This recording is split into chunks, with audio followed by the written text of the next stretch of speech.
नमस्कार दोस्तों, आज हम देखेंगे एमपी डीएलएड द्वितीय वर्ष का पहला एग्जाम जो है हमारा संज्ञान अधिगम और बाल विकास।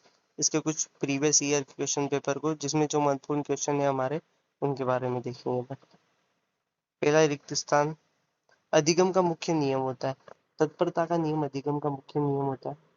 दूरी, दिशा, ऊंचाई, लंबाई, गहराई, आकार आदि के संप्रत्यय हैं। ये सारे गणितीय संप्रत्यय में आते हैं, आपको पता ही होगा। पूर्व संक्रियात्मक अवस्था। प्रारंभिक बाल्य अवस्था को ही पूर्व संक्रियात्मक अवस्था कहा जाता है। अनुकरण सिद्धांत किसने दिया था? अनुकरण का सिद्धांत अगस्त्य ने दिया था। कैरोल गिलिगन का जन्म कहाँ हुआ था? कैरोल गिलिगन का जन्म अमेरिका में हुआ था। अब वन वर्ड के कुछ क्वेश्चन देख लेते हैं। विस्मृति के कितने प्रकार होते हैं? दो प्रकार की विस्मृति होती है।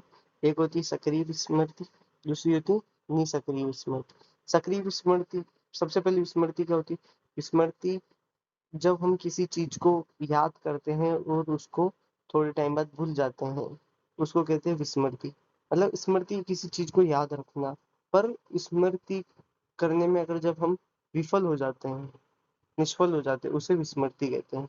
विस्मृति दो प्रकार की होती है, सक्रिय और निष्क्रिय।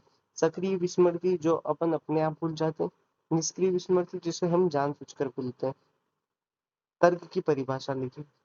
तो तर्क की कई सारी परिभाषा है, पर अपन यहाँ पे गेरेट के अनुसार लिखते हैं कि मन में किसी उद्देश्य एवं लक्ष्य को रखकर क्रमानुसार चिंतन करना तर्क कहलाता है। जैसे मन में किसी भी उद्देश्य एवं लक्ष्य को रखकर हम उसके उसके बारे में चिंतन करते रहते हैं। जैसे कि अगर आज आपका उद्देश्य टीचर बनना, तो आप उसका चिंतन करते रहेंगे कि हाँ, मुझे किस प्रकार से टीचर बनना है, मुझे क्या करना है, क्या नहीं करना है। और फिर आता है बहिष्कार का एक प्रभाव बताइए। बहिष्कार क्या होता है? जब हम किसी भी चीज को त्याग देते हैं उसे बहिष्कार कहते हैं। बहिष्कार के कारण व्यक्ति को योगदान देना या अपनी राय व्यक्त करने में असहजता महसूस होती है। अगर कोई भी इंसान है उसे हम बहिष्कार करेंगे तो वो अपने आप को उन सब लोगों के सामने डिस्कम्फर्ट महसूस करेगा, वो अपनी राय व्यक्त नहीं करेगा और खुद को असहजता महसूस करेगा। कहानी कथन का एक उद्देश्य लिखें।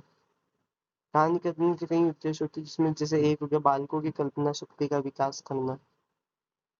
गिल्गिन के नैतिक विकास में कितनी अवस्थाएं बताई गई? गिल्गिन के नैतिक अवस्था में 3 विशेषताएं बताई गई।